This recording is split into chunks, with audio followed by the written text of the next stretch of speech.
창밖에는 희끗한 겨울 눈발이 날리고 있습니다. 따뜻한 차 한 잔을 손에 쥐고 창가에 앉아 지난 세월을 반추하다 보니 문득 오래된 친구들에게 편지라도 쓰고 싶은 마음이 간절해지는군요.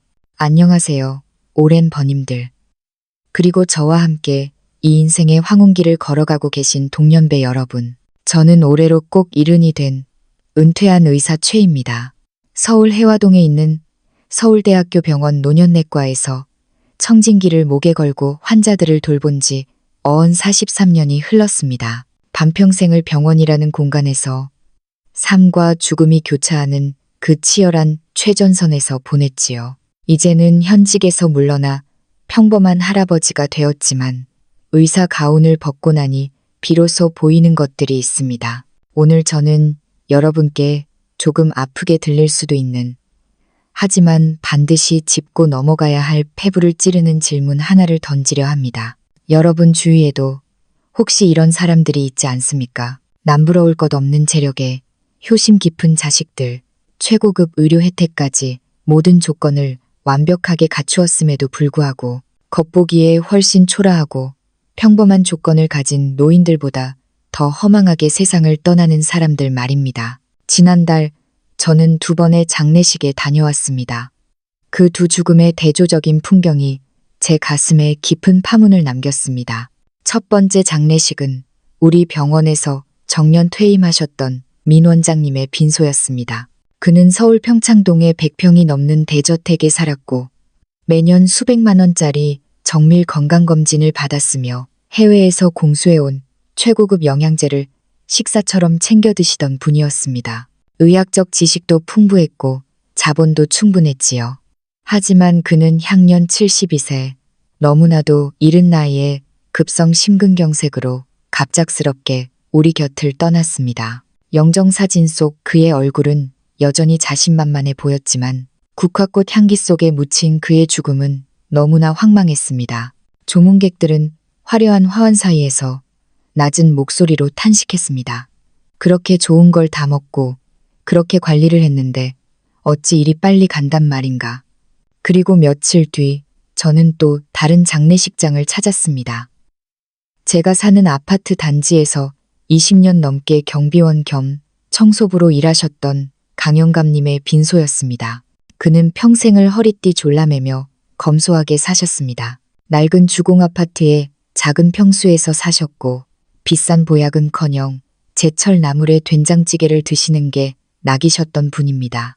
그런데 강영감님은 올해 96세의 나이로 주무시듯 아주 편안하게 세상을 떠나셨습니다. 의학적으로는 노안탈이라고 하지만 우리는 그것을 호상어성이라 부릅니다. 빈소는 소박했지만 그곳의 감도는 공기는 민 원장님의 장례식장과는 달랐습니다. 슬픔보다는 한 인간이 천수를 누리고 자연으로 돌아가는 장엄한 평온함이 감돌았습니다. 이 두 죽음을 목격하며 저는 옛 어른들이 하시던 말씀 하나를 떠올렸습니다. 염라대왕이 삼경에 부르면 누가 감히 오경까지 버티겠는가? 운명론적인 이야기처럼 들리시나요? 생명은 하늘에 달린 것이니 인력으로는 어쩔 수 없다는 체념처럼 들리실지도 모르겠습니다. 하지만 제가 43년간 수만 명의 환자를 진료하고 관찰하며 깨달은 진실은 조금 다릅니다. 어떤 사람들은 염라대왕이 멱살을 잡고 끌고 가려 해도 기어이 그 손을 뿌리치고 삶의 자리로 돌아옵니다. 반면에 어떤 사람들은 충분히 더 살 수 있는 건강과 조건을 가지고도 스스로 생명의 촛불을 꺼트리는 우를 범하곤 합니다. 도대체 그 차이는 어디에서 오는 걸까요? 많은 분들이 첫 번째로 꼽는 것은 돈입니다. 돈이 있으면 좋은 음식을 먹고 서울의 대형 병원에서 특진을 받을 수 있으니 오래 살겠지 라고 생각합니다. 또 어떤 분들은 팔자나 유전자를 이야기합니다. 장수 집안 내력이 있어야 해 라고 말이죠. 하지만 감히 단언컨대 그것들은 결정적인 열쇠가 아닙니다. 돈으로 생명을 연장할 수 있었다면 재벌 총수들은 영생을 누렸어야 했고 유전자가 모든 것을 결정한다면 건강관리는 무의미할 테니까요. 최근 국제학계에서 수만 명의 노인들을 수십 년간 추적 관찰한 장수 연구 결과들이 속속 발표되고 있습니다. 이 연구들은 우리가 기존에 가지고 있던 통념을 완전히 뒤집어 놓았습니다.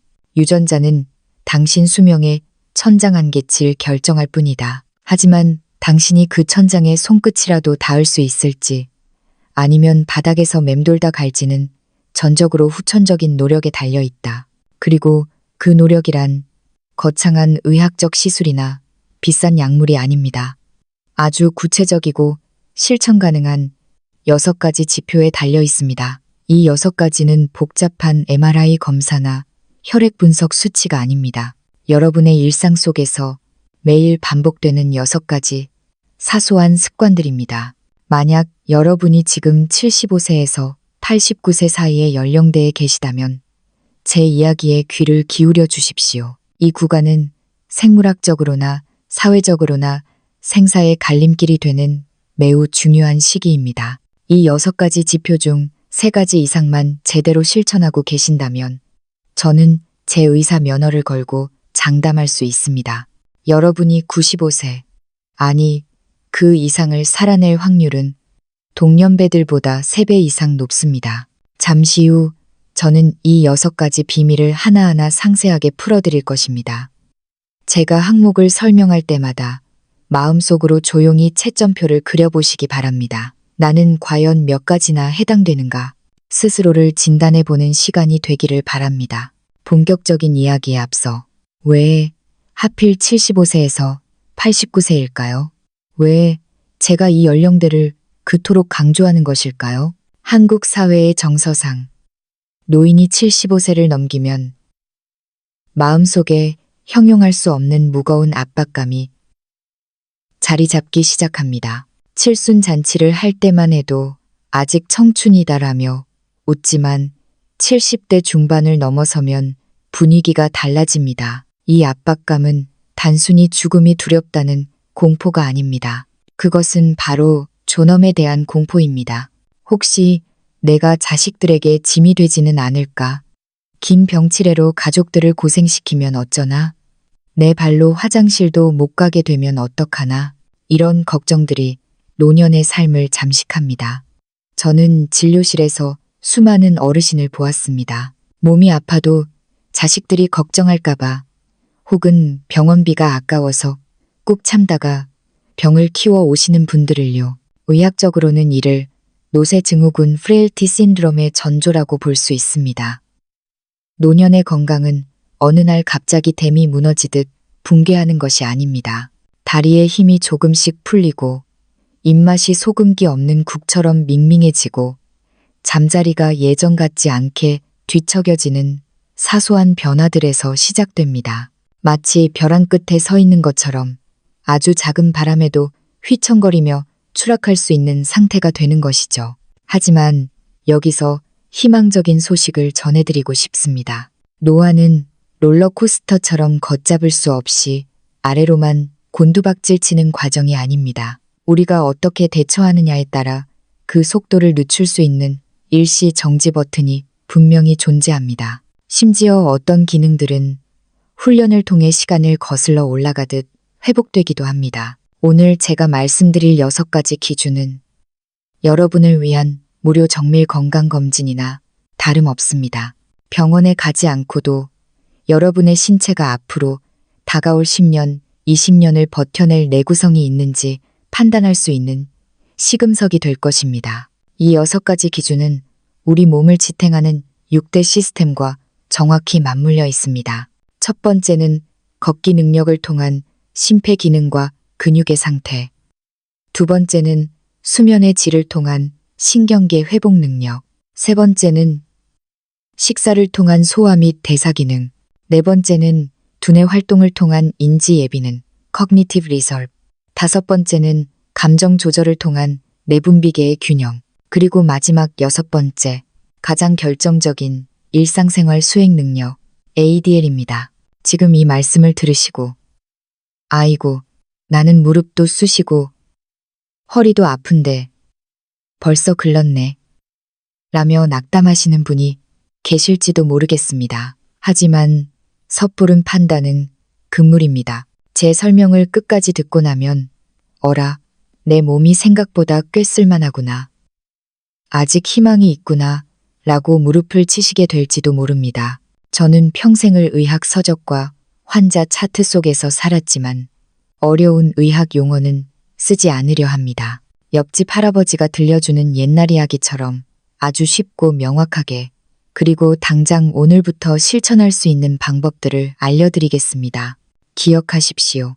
6가지를 모두 완벽하게 해낼 필요는 없습니다. 그저 3가지만이라도 비록 턱걸이일지라도 지켜낸다면 여러분은 이미 상위 1%의 건강한 노년을 보내고 계신 것입니다.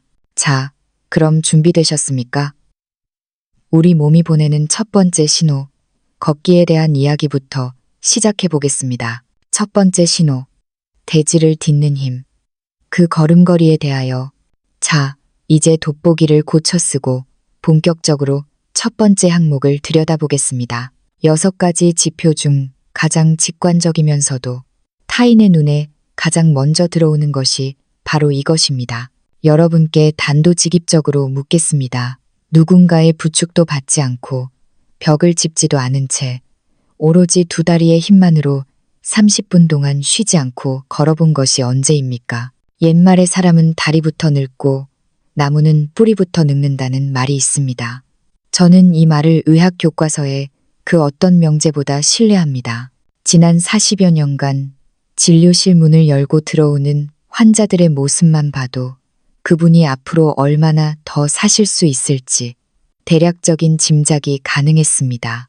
어떤 분은 80이 넘으셨는데도 허리가 꼿꼿하고 발소리에 리듬감이 있습니다. 반면 갓 70을 넘겼는데도 두세 걸음마다 벽을 찾아 손을 짚고 발을 질질 끄는 분이 계십니다. 이 차이는 단순히 관절이 아프냐, 안 아프냐의 문제가 아닙니다. 의학계에서는 걷는 속도, 즉 보행 속도를 혈압, 맥박, 호흡, 체온, 통증에 이은 제6의 생체 징후, 비탈사인으로 정의합니다. 왜 걷는 행위가 그토록 중요할까요? 우리가 무심코 내딛는 한 걸음은 사실 기적에 가까운 복합적인 생명 활동입니다.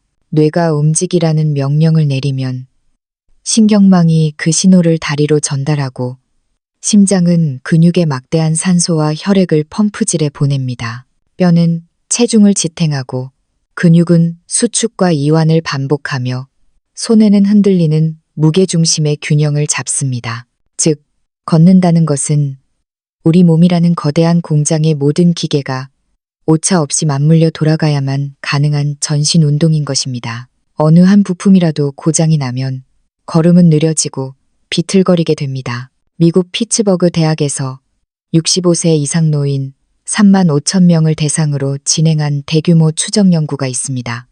그 결과는 매우 놀라웠습니다. 걷는 속도가 초당 0.8m 이상인 노인들, 그러니까 대략 10분에 500m 정도를 걷는 분들의 실제 수명은 평균 기대 수명을 훨씬 웃돌았습니다.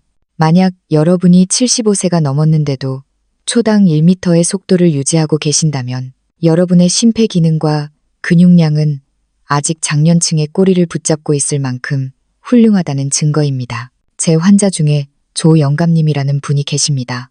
올해 83이신데 매일 아침 서울 올림픽 공원에 나가 비가 오나 눈이 오나 2바퀴를 빠르게 도십니다.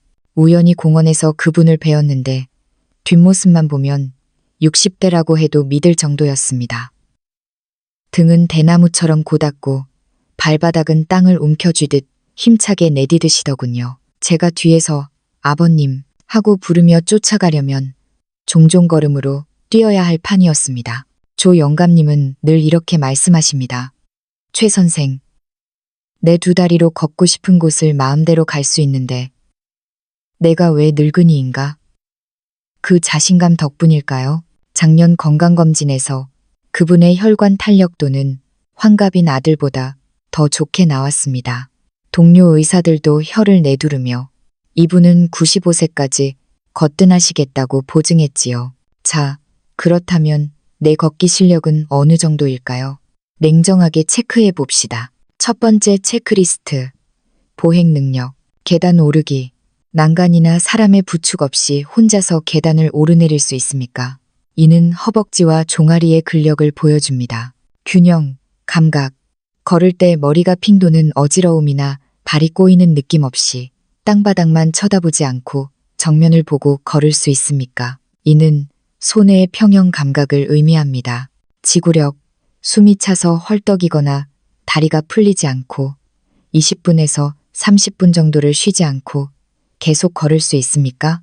이것은 심폐기능의 성적표입니다. 이 세 가지가 모두 예라면 축하드립니다.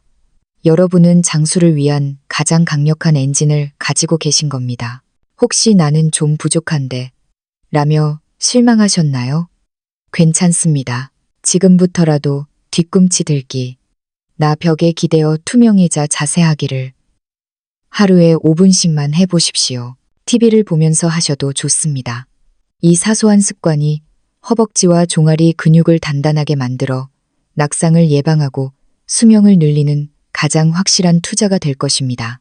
두 번째 신호, 밤의 안식, 뇌를 씻어내는 시간. 걷기가 낮의 활력을 상징한다면 두 번째 지표는 밤의 평화를 상징합니다. 바로 수면입니다. 어쩌면 이것이 걷기보다 더 중요할지도 모르겠습니다. 며칠 전 오랜 단골 환자였던 박 씨가 진료실을 찾아왔습니다. 문을 열고 들어오자마자 깊은 한숨부터 내쉬더군요. 원장님, 사는 게 지옥이요. 밤마다 자리에 누우면 등 밑에 가시가 돋친 것 같아 이리 뒤척 저리 뒤척. 새벽 3시에 눈이 떠지면 날이 밝을 때까지 천장만 보고 있소. 그의 얼굴은 잿빛이었고 눈두덩은 메탄이 꺼져 있었습니다. 반응 속도도 현저히 느려져 있었지요. 저는 직감했습니다. 아, 단순히 잠을 못 자는 게 아니라 생명력이 깎여 나가고 있구나. 왜 잠이 그토록 중요할까요? 최신 뇌과학 연구에 따르면 우리 뇌에는 아주 특별한 청소 시스템이 있다고 합니다. 마치 밤이 되면 출동하는 환경미 화원과 같습니다. 그런데 이 청소부들은 아주 까다로워서 우리가 깊은 잠숙면에 빠졌을 때만 빗자루를 들고 나옵니다. 그들이 하는 일은 낮 동안 뇌가 활동하며 쏟아낸 찌꺼기들, 특히 베타 아밀로이드처럼 알츠하이머 치매를 유발하는 독성 단백질을 씻어내어 뇌 밖으로 배출하는 것입니다. 만약 잠을 설치게 되면 어떻게 될까요?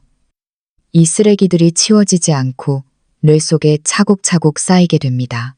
쓰레기 더미가 신경 회로를 막으니 기억력은 깜빡깜빡하고 심장과 혈압을 조절하는 자율신경계까지 오작동을 일으켜 혈압이 이유 없이 널뛰게 됩니다.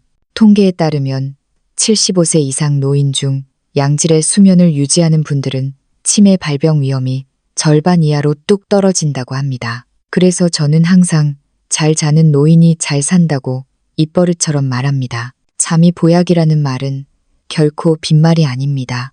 그렇다면 잘 잔다는 기준은 무엇일까요? 단순히 시간만 길면 될까요? 아닙니다. 두 번째 체크리스트. 수면의 질, 입면 시간. 자리에 눕고 나서 20분 이내에 스르르 잠이 듭니까? 2시간씩 뒤척이다 지쳐서 잠드는 것은 잠이 아닙니다. 수면 유지. 밤중에 화장실 때문에 깨는 횟수가 1, 2회를 넘지 않으며 깼더라도 다시 자리에 누우면 금방 잠들 수 있습니까? 한 번 깨서 뜬 눈으로 밤을 새운다면 문제입니다. 기상 컨디션. 아침에 일어났을 때 머리가 맑고 개운합니까? 솜처럼 몸이 무겁고 몽롱하다면 수면의 질이 나쁜 것입니다. 이 세 가지를 모두 충족한다면 하늘이 내린 복을 받으신 겁니다. 여러분의 신경계 복원 능력은 아주 탁월합니다. 만약 불면의 밤을 보내고 계시다면 제가 의사로서 처방하는 세 가지 비법을 실천해 보십시오. 약보다 낫습니다. 첫째, 오전에 햇볕을 쬐십시오. 하루 30분. 오전에 쬐는 햇볕은 밤에 사용할 수면 유도제를 뇌 속에 비축하는 원료가 됩니다. 둘째, 낮잠은 짧고 굵게. 점심 드시고 나른할 때 딱 20분만 주무십시오. 한두 시간씩 늘어지게 주무시면 밤잠을 도둑 맞습니다. 셋째, 침실은 약간 서늘하게. 우리 몸은 체온이 살짝 떨어질 때 깊은 잠으로 빠져듭니다. 온돌방이 너무 뜨거우면 오히려 숙면을 방해합니다. 시원하고 쾌적한 공기를 만드십시오. 걷기와 잠. 이 두 가지는 우리 몸을 지탱하는 기둥과 같습니다. 하지만 이것만으로는 부족합니다. 잘 걷고 잘 잤다면 이제 무엇을 채워 넣어야 할까요? 다음 편지에서는 우리네 식탁 위에 숨겨진 생명의 비밀, 그리고 늙지 않는 뇌를 만드는 비결에 대해 이야기해 드리겠습니다. 세 번째 신호, 걷기를 끊지 않는 힘. 잘 먹고 잘 사는 것의 위대함. 잠과 걷기가 우리 몸을 지탱하는 기둥이라면 이제 그 기둥 사이를 채우는 벽돌 이야기를 할 차례입니다. 바로 먹고 마시고 배설하는 지극히 원초적이지만 생명의 본질에 가장 맞닿아 있는 행위입니다. 먹는 이야기를 하기에 앞서 제가 진료실에서 숱하게 목격한 안타까운 오해 하나를 먼저 바로잡고 넘어가야겠습니다. 많은 어르신들이 이렇게 생각하십니다. 나이가 들면 소화도 안 되고 대사도 느려지니 그저 흰 죽에 나물 반찬이나 먹고 고기는 피하는 게 상책이다. 맑고 가볍게 먹어야 오래 산다. 저는 단호하게 말씀드립니다. 그 생각은 틀렸습니다. 아니, 위험합니다. 75세가 넘어가면 영양 과잉으로 죽는 사람보다 영양 결핍으로 무너지는 사람이 압도적으로 많습니다. 평생을 청빈하게 사신다고 고기를 멀리하고 풀만 드시다가 단백질 부족으로 근육이 다 빠져나가 결국 뼈만 남은 채 앙상하게 시들어가는 분들을 너무나 많이 보았습니다. 왜 잘 먹는 것이 생명줄일까요? 우리 몸의 장은 단순한 소화기관이 아닙니다. 의학계에서는 장을 제2의 뇌라고 부릅니다.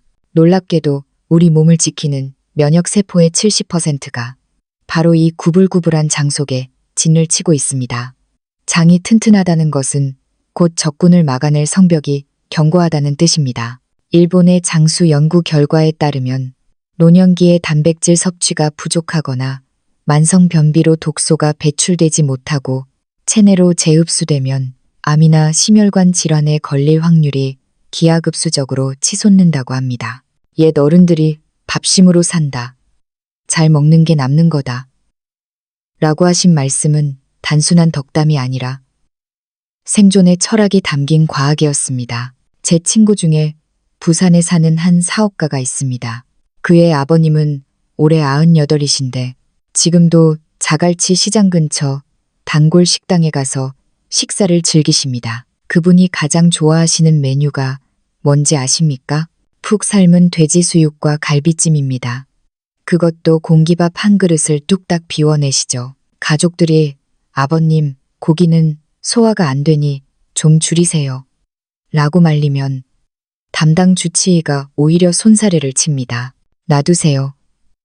저 질긴 고기를 씹어서 소화시킬 수 있다는 건 위장에서 단백질 분해 효소가 콸콸 쏟아져 나온다는 증거입니다. 근육이 유지되는 비결이 저기에 있습니다.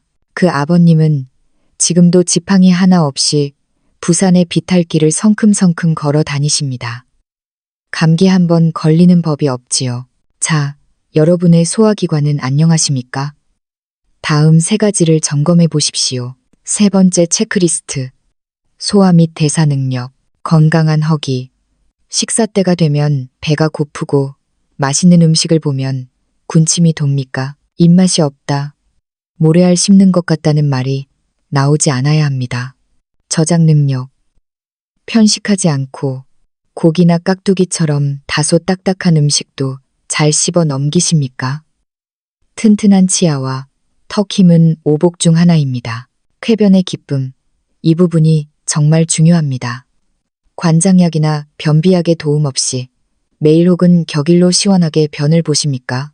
이 세 가지가 원활하다면 여러분의 내장 기관은 실제 나이보다 최소 10년은 젊다고 자부하셔도 좋습니다. 혹시 입맛이 예전 같지 않다면 오늘부터라도 이렇게 해보십시오. 첫째, 소식다동하되 자주 드십시오. 한 번에 많이 드실 필요 없습니다. 하루 4끼, 5끼로 나눠 드셔도 좋습니다. 둘째, 꼭꼭 씹으십시오. 밥 한 숟가락에 30번. 씹는 행위는 위장의 부담을 줄일 뿐만 아니라 뇌로 가는 혈류량을 늘려 치매를 예방하는 최고의 뇌운동입니다. 셋째, 단백질을 사수하십시오. 하루 계란 1개, 손바닥만 한 고기 1점, 우유 1잔. 이것은 선택이 아니라 필수 처방전입니다. 네 번째 신호. 마음의 불씨.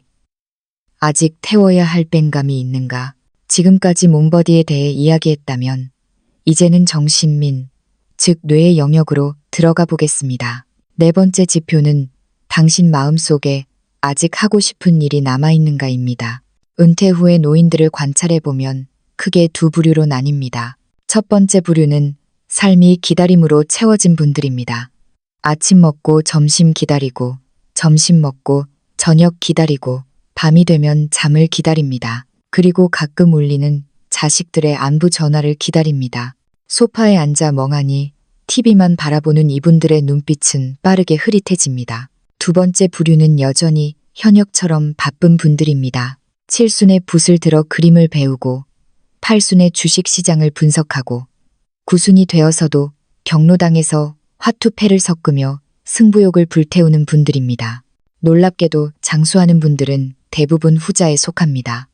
그 차이는 어디서 올까요? 심리학에서는 이를 목표 감각, sense of purpose이라고 하고, 일본 사람들은 이키가이 살아야 할 이유라고 부릅니다. 미국의 연구에 따르면 삶에 분명한 목표가 있는 노인은 알츠하이머 치매에 걸릴 확률이 50% 이상 낮다고 합니다. 왜냐하면 우리가 새로운 것을 배우거나 무언가에 몰입할 때 늙은 뇌세포 사이에서 새로운 신경회로가 자라나기 때문입니다. 이것이 바로 뇌를 위한 피트니스이며 뇌의 인지 예비능을 비축하는 과정입니다. 저는 사람은 늙어서 못 배우는 게 아니라 배우지 않아서 늙는 것이다 라는 말을 믿습니다. 제가 아는 85살의 김할머니는 70살에 처음으로 민화를 배우기 시작하셨습니다. 할머니는 제게 이렇게 말씀하셨죠. 원장님, 나는 오늘 밤에 자려고 누우면 내일 아침이 기다려져요. 내일 저 모란꽃 잎사귀에 빨간색을 칠해야 하거든. 그 생각만 하면 가슴이 두근거려. 또 주식 투자를 즐기는 이시몽 선생님도 계십니다. 큰 돈을 굴리지는 않지만 매일 아침 경제신문을 읽고 기업을 분석하느라 머리가 녹슬 틈이 없습니다. 우리 아파트 경로당의 왕 언니 김 여사님은 태블릿 PC로 고스톱을 치는데 손놀림이 타짜 저리 가라 할 정도로 빠릅니다. 이 모든 것이 살아있다는 증거입니다. 당신의 뇌는 아직 청춘입니까? 확인해 보십시오. 네 번째 체크리스트. 인지, 예비능과 목표. 지속적인 취미. 화초 가꾸기. 서예. 바둑. 혹은 드라마 정주행이라도 좋습니다. 내가 진심으로 즐기는 취미가 하나라도 있습니까? 새로움에 대한 호기심. 스마트폰으로 손주에게 용돈 보내는 법을 배우거나 새로운 요리 레시피를 따라해보는 등 낯선 것에 도전할 의지가 있습니까? 사회적 교류. 방 안에 혼자 갇혀있지 않고 친구를 만나 수다를 떨거나 모임에 나가는 것을 즐기십니까? 내일에 대한 기대가 있는 사람을 저승사자는 차마 데려가지 못한다고 합니다. 다소 직설적이지만 뼈가 있는 말입니다.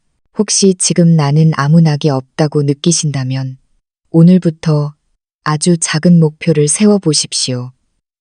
거창할 필요 없습니다. 매일 베란다 화분에 물 주기. 가계부에 오늘 쓴 돈 기록하기. 일기장에 오늘 기분 한 줄 적기. 이 사소한 루틴이 여러분의 삶에 닻을 내리고 뇌를 깨어있게 할 것입니다. 기억하십시오. 사람이 산다는 건 끊임없이 자기 자신에게 할 일을 주는 과정입니다. 이제 남은 것은 마음의 온도, 그리고 마지막 자존심에 관한 이야기입니다. 이어서 5번째, 6번째 비밀을 풀어드리겠습니다. 5번째 신호. 마음의 풍경. 평정심이라는 명약. 삶의 목표에 이어 5번째로 살펴볼 것은 여러분의 성격과 감정에 관한 이야기입니다. 많은 분이 성격이 팔자지 이제 와서 고쳐지겠어 라며 간과하기 쉬운 부분이지만 사실 혈관 건강과 직결된 아주 중요한 문제입니다. 솔직히 고백하자면 저도 젊은 시절에는 한 성격했습니다. 응급실에서 급박한 상황이 닥치거나 일이 뜻대로 풀리지 않으면 버럭 화를 내기도 하고 며칠씩 소가리를 하던 예민한 의사였습니다. 하지만 40년 넘게 환자들을 지켜보며 깨달은 불변의 법칙이 하나 있습니다.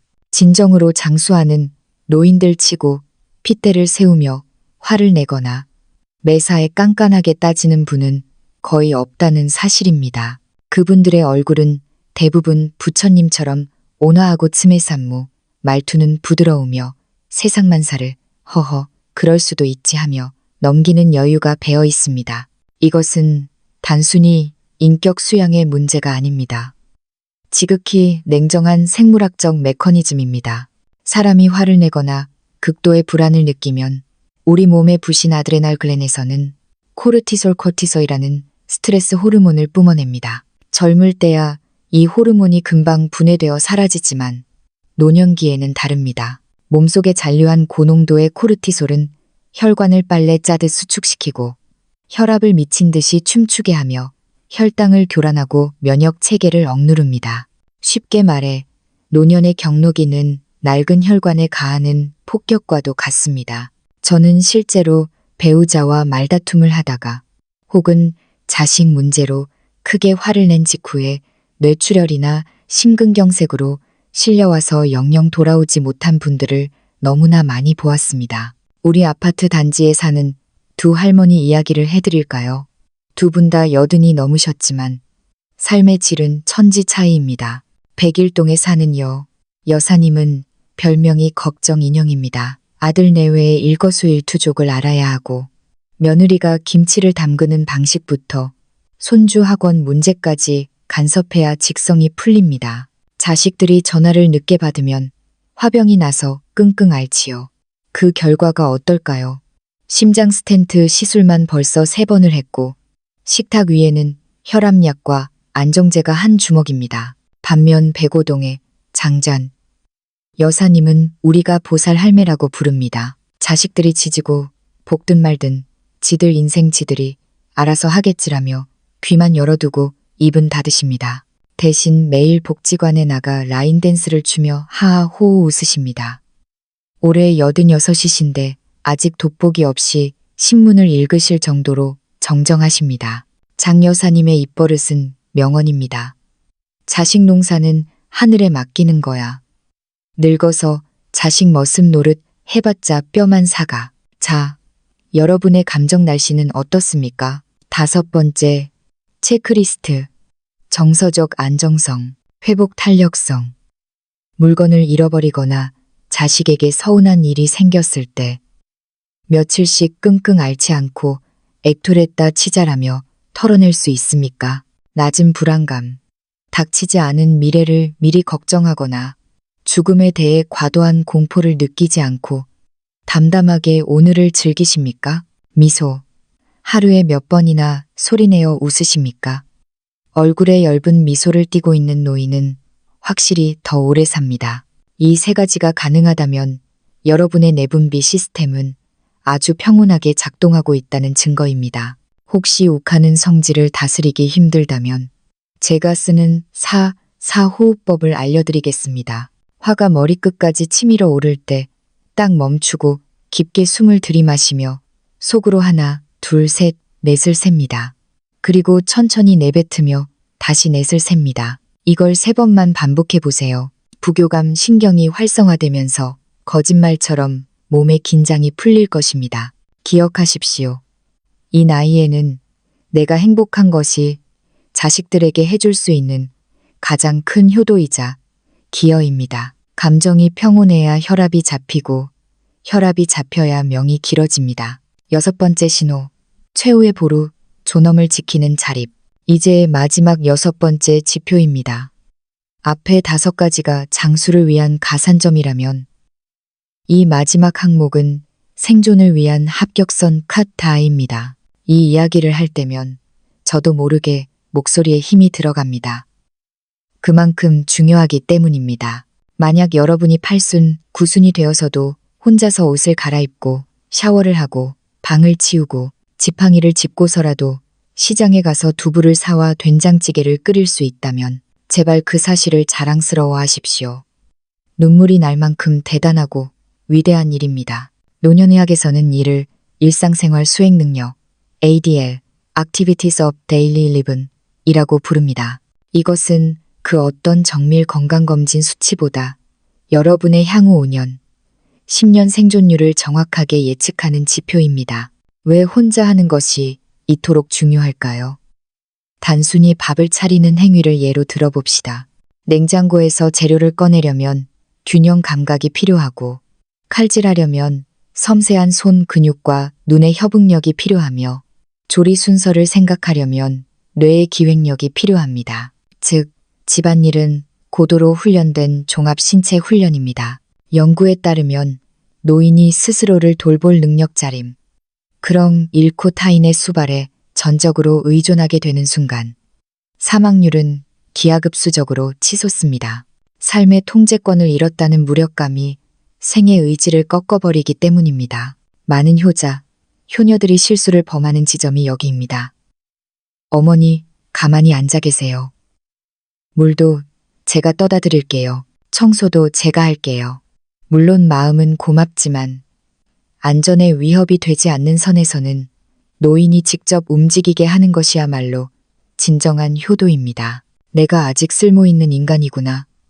내 밥벌이는 내가 하는구나라는 그 통제감이 노인을 살게 합니다. 제 환자 중에 89세 되신 김옹웅이라는 분이 계십니다. 이분은 고집스럽게 본인의 속옷과 양말을 손빨래 하십니다. 침대 정리도 칼같이 하시죠. 동작이 누떠서 양말 한 짝 빠는데 20분이 걸립니다. 아들이 답답해서 아버지, 세탁기 뒀다 뭐 하세요? 제발 좀 놔두세요. 라고 핀잔을 주면 김홍은 정색하며 말씀하십니다. 아니다. 내 손으로 이걸 빨 힘이 있다는 게 내가 살아있다는 증거다.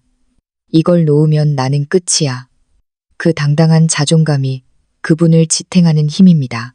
의사들도 입을 모아 말합니다. 저런 정신력이라면 100세는 거뜬하다고 말이죠. 자, 이것은 정말 냉정하게 보셔야 합니다. 6번째 체크리스트, 자립생활 능력, 차게 탈해, 단추를 채우거나 지퍼를 올리고 허리를 굽혀 양말이나 신발끈을 맬 수 있습니까? 타인의 도움 없이 개인 위생, 욕실 의자에 앉아서라도 혼자서 머리를 감고 샤워를 마칠 수 있습니까? 식사 해결, 라면을 끓이거나 먹다 남은 국을 데우는 정도의 간단한 조리를 스스로 할 수 있습니까? 주변 정리, 내 방의 이불을 개고 휴지통을 비우는 정도의 기본 정돈이 가능합니까? 이 4가지가 모두 가능하다면 여러분의 종합적인 신체 능력은 상위권입니다.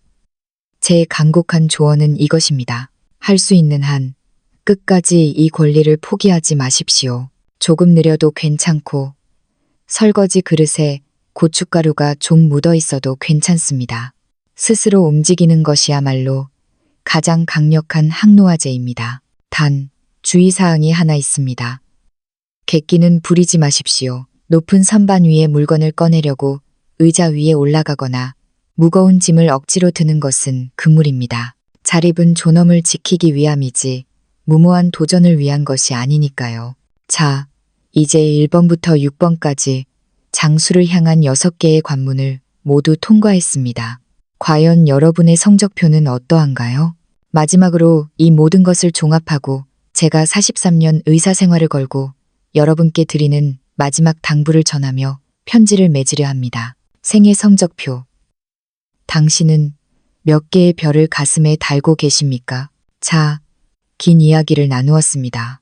창밖의 눈발은 어느새 잦아들고 찻잔의 온기도 식어가는군요. 이제 우리는 이 긴 여정을 마무리하며 가장 중요한 결론을 내려야 할 시간입니다. 제가 앞서 말씀드린 6가지 장수 지표 기억나십니까? 흩어진 구슬을 꿰어 보배를 만들 듯 다시 한번 차분히 정리해 보겠습니다. 첫째, 걸음걸이. 바람을 가르며 30분 이상 씩씩하게 걸을 수 있는 튼튼한 다리와 심장. 둘째, 잠자리. 눕자마자 깊은 잠에 빠지고 아침이면 개운하게 눈을 뜨는 뇌의 휴식. 셋째, 식사. 무엇이든 맛있게 먹고 시원하게 비워내는 강력한 소화력과 장천의 건강. 넷째, 목표. 내일을 기다리게 만드는 취미와 호기심. 그리고 배우려는 열정. 다섯째, 감정. 세상 만사를 너그럽게 바라보며 화를 내지 않는 평온한 마음. 여섯째, 자립. 내 밥은 내가 차리고 내 몸은 내가 씻는 당당한 생활 능력. 지금 조용히 눈을 감고 가슴에 손을 얹어 스스로에게 물어보십시오. 나는 과연 이 중에서 몇 가지나 해내고 있는가? 결과가 나오셨습니까? 제가 의사로서 그 성적표를 해석해 드리겠습니다. 만약 여러분이 3가지 이상을 실천하고 계신다면 비록 나이가 85이라 해도 저는 여러분의 어깨를 두드리며 이렇게 말씀드리고 싶습니다. 어르신, 걱정 마십시오. 어르신의 몸은 바위처럼 단단한 기초 위에 서 있습니다. 95세를 넘어 100세까지 가는 길은 떼어놓은 당상이나 마찬가지입니다. 만약 5가지 혹은 6가지 모두에 해당한다면 당신은 그야말로 우리 시대의 슈퍼 시니어, 수퍼 시니어이십니다. 당신은 가족의 보물이며 우리 사회가 모셔야 할 살아있는 역사입니다. 부디 그 위대한 건강을 자부심으로 여기고 계속 지켜나가 주십시오. 많은 이들이 당신을 부러워하고 있습니다. 혹시 2가지나 3가지 정도에 머무셨나요? 아주 좋습니다. 실망할 단계가 아닙니다. 오히려 내 몸에 아직 좋아질 여지가 많이 남아있구나라고 생각하십시오. 오늘부터 산책 시간을 10분만 늘리고 화낼 일을 한 번만 참으십시오. 당신은 지금 상승곡선을 탈 준비가 되어 있습니다. 그리고 혹시 하나도 해당하지 않거나 겨우 하나에 그치신 분이 계십니까? 제발 절대로 기죽거나 포기하지 마십시오. 이 체크리스트는 여러분을 꾸짖기 위함이 아니라 내 몸에 어디가 울고 있는지 알려주는 나침반일 뿐입니다. 인체는 신비롭습니다. 우리 몸은 죽는 순간까지도 회복하려는 본능을 가지고 있습니다. 시작하기만 한다면 늦음이란 없습니다. 저는 70살에 처음 헬스장에 등록해서 반년 만에 딴 사람처럼 변한 환자를 보았습니다. 80살에 붓을 잡아 화가로 데뷔한 분도 보았습니다. 나이는 숫자에 불과합니다. 중요한 것은 지금 바뀌겠다는 당신의 의지 딱 하나입니다. 마지막 처방전, 존엄하게 늙어간다는 것. 이제 물 한 모금 마시고 목을 축이겠습니다. 여러분도 잠시 눈의 피로를 푸십시오. 제가 서울대 병원에서 43년, 그 반세기에 가까운 시간 동안 수만 명의 환자를 보내고 맞이하며 뼛속 깊이 깨달은 한 가지 진실을 전해드리려 합니다. 진정한 장수란 무엇일까요? 단순히 숨이 붙은 채로 오래 버티는 것, 기계에 의존해 심장만 뛰게 하는 것, 아닙니다. 제가 목격한 가장 슬픈 노년은 90세를 넘겨 장수했다는 소리는 듣지만 마지막 10년을 요양병원 침대에 묶여 천장만 바라보다 가시는 분들이었습니다. 정신은 흐려지고 욕창의 고통 속에 자식들도 알아보지 못하는 삶. 그것은 우리가 바라는 축복이 아닙니다. 우리가 꿈꾸는 진짜 장수는 유병 장수가 아니라 무병 장수이며 더 나아가 활력 장수입니다. 90이 되어도 내 발로 공원을 산책하고 오랜 친구와 막걸리 한 잔 기울이며 농담을 주고받고 맛있는 밥 한 끼에 감사하며 손주들을 보고 환하게 웃을 수 있는 삶. 그것이야말로 진정한 보후이며 자식들이 부모에게 바라는 진짜 소원입니다. 그러니 오늘부터는 목표를 바꾸십시오. 얼마나 오래 살 것인가를 고민하지 마시고 얼마나 사람답게 품위 있게 살 것인가를 고민하십시오. 오늘 제가 말씀드린 6가지 지표가 그 길을 안내하는 든든한 등불이 되어줄 것입니다. 당신을 위한 부탁.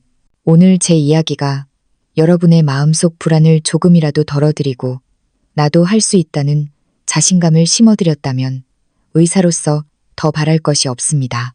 마지막으로 늙은 의사의 작은 부탁 몇 가지를 드려도 될까요? 첫째, 이 글에 좋아요, 나 공감을 눌러주십시오.